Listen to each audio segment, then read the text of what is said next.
నీవు క్రీస్తును విశ్వసిస్తున్నావని, అద్భుతంగా మార్పు చెంది పరిశుద్ధంగా జీవిస్తున్నావని నీ గురించి ఎవరైనా సాక్ష్యం ఇస్తున్నారా?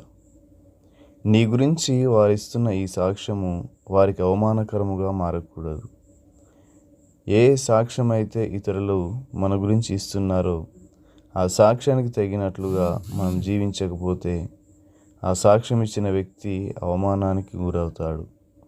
అతడు చాలా మార్పు చెందాడు, బహు ఆత్మీయంగా జీవిస్తున్నాడని చెప్పావు, కానీ అతడు మొన్న సిగరెట్ త్రాగుతుంటే నేను చూశాను.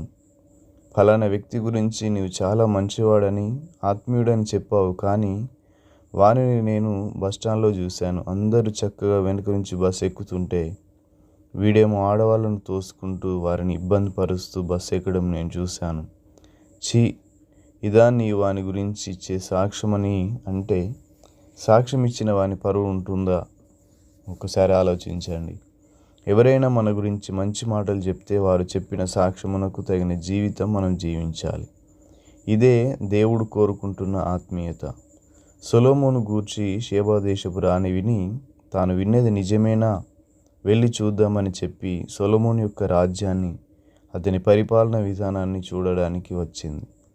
అంతా పరిశీలించిన తర్వాత ఆ షేబా దేశపు రాణి ఇచ్చిన సాక్ష్యము, నేను వినిన దానిని బట్టి ఆశ్చర్యపోయాను, కానీ ఇక్కడికి వచ్చి చూస్తే నేను కనీసం సగం కూడా వినలేదు. అంతకంటే అద్భుతమైన వాతావరణం ఇక్కడ నేను చూస్తున్నానని చెప్పిందట. 1 రాజుల గ్రంథము 10:7. మన గురించి, మన ఆత్మీయత, మన కుటుంబం, మన సంఘం గురించి ఇటువంటి సాక్ష్యాన్ని దేవుడు కోరుకుంటున్నాడు. పౌలు గురించి బర్నబా ఏమైతే శిష్యులకు సాక్ష్యం ఇచ్చాడో 100% దాన్ని శిష్యులు పౌలు గారి జీవితంలో చూడగలిగారు. బర్నబాను చూసి వారు, బర్నబా, ఆ రోజు నీవు పౌలు గురించి చెప్తున్నప్పుడు కొంచెం భయపడ్డాం, కానీ నీవేమైతే అతని గురించి చెప్పావో వాటిని 100% పౌలు జీవితంలో మేము చూస్తున్నాం. ఇతడు నిజంగా ప్రభువును కలిసి ప్రభువు యొక్క స్వరాన్ని విని మార్పు చెందాడు. దానికి ఇప్పుడు మేమే సాక్షులమని ఆ రోజు యెరూషలేములో ఉన్న ఆత్మీయులు గ్రహించగలిగారు. ప్రియ దేవుని బిడ్డలారా, ఇదే అసలైన ఆత్మీయత. ఎవరైనా మన గురించి సాక్ష్యం చెప్పినప్పుడు దానినే ప్రజలు మనలో చూడగలిగితే ఎంత బాగుంటుంది.